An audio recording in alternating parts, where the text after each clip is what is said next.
Jesus walked on the water and came to Jesus, and here's where he made a mistake. పేతురు నీళ్ల మీద నడిచి యేసు ప్రభు దగ్గరికి వచ్చారు. అయితే పేతురు ఇక్కడ ఒక తప్పు చేశాడు. As long as we run the race looking unto Jesus, like it says in Hebrews 12 verse 1 and 2, Hebrew 12:1-2లో చెప్పబడినట్లుగా మనం యేసు వైపు చూస్తూ పందెంలో పరిగెడుతూ ఉన్నంత కాలం we will endure till the end, మనం అంతం వరకు సహిస్తాం, without failing, without sinking. But the moment we turn our eyes away, మనం ఓడిపోకుండా మునిగిపోకుండా, కానీ ఎప్పుడైతే మన కనుదృష్టి ప్రభు వైపు నుండి తిప్పివేస్తామో from the Lord, like Peter, he turned and began to look at the wind and the waves. పేతురు వలె ఎప్పుడైతే మనం తిప్పివేస్తామో, ఇక్కడ పేతురు ఏం చేస్తున్నాడంటే గాలిని చూచి భయపడి మునిగిపోసాగెను. When we turn our eyes away from Christ and his example and began to compare ourselves with other people who are drowning in the sea and become proud, మన కనుదృష్టి యేసు ప్రభు వైపు కాకుండా ఎవరైతే సముద్రంలో మునిగిపోతున్నారో వాళ్ళని చూసి మనం గర్విస్తూ ఉన్నట్లయితే, I'm not drowning, you begin to drown that very moment through pride. నేను మునిగిపోవట్లేదు అని నువ్వు అనుకుంటే వెంటనే నువ్వు మునిగిపోతావు, ఎందుకంటే నువ్వు గర్వించావు కాబట్టి. Or you look around at others and start criticizing them for something or the other, you drown.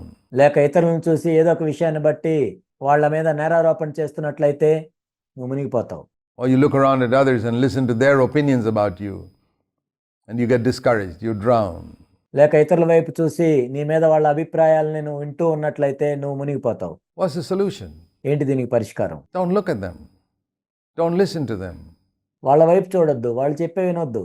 Look at Jesus. Let us run the race.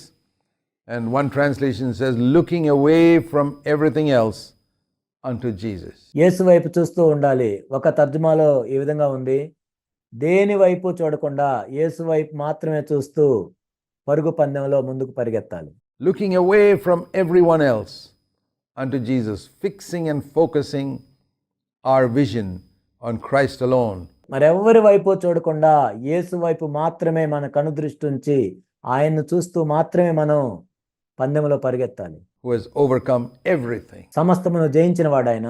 He's overcome sin, the world, the devil. ఆయన పాపాన్ని జయించాడు, లోకాన్ని జయించాడు, సాతాన్ని జయించాడు.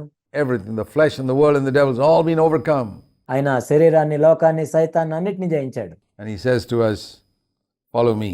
ఆ తర్వాత ఆయన మనతో ఏం చెప్తున్నారంటే, నన్ను వెంబడించుడి. And so we read here that when Peter began to sink, what shall we do if we failed? కాబట్టి ఇక్కడ పేతురు మునిగిపోతున్నప్పుడు ఆయన ఏం చేశాడు, మనం పడిపోతున్నప్పుడు ఏం చేయాలి? There's a whole message here for the entire Christian life. మన క్రైస్తవ జీవితానికి కావాల్సినంత సందేశం ఉంది ఇక్కడ. What shall we do if we did turn our eyes away from the Lord in stupidity? మన బుద్ధిహీనతను బట్టి యేసు వైపు చూడటం మానివేస్తే తర్వాత ఏం చేయాలి మనం? And we begin to sink. అప్పుడు మనం మునిగిపోతుంటాం. We begin to fail. Is all hope gone? Do we have to drown? No. మన నిరీక్షణ అంతా విడిచిపెట్టి ఇంకా మునిగిపోతున్నాం అని అనుకోవాలా? లేదు. You got to cry out saying, Lord, save me. ప్రభువా నన్ను రక్షించని కేకలు వేయాలి. And immediately Jesus stretched. I like that word.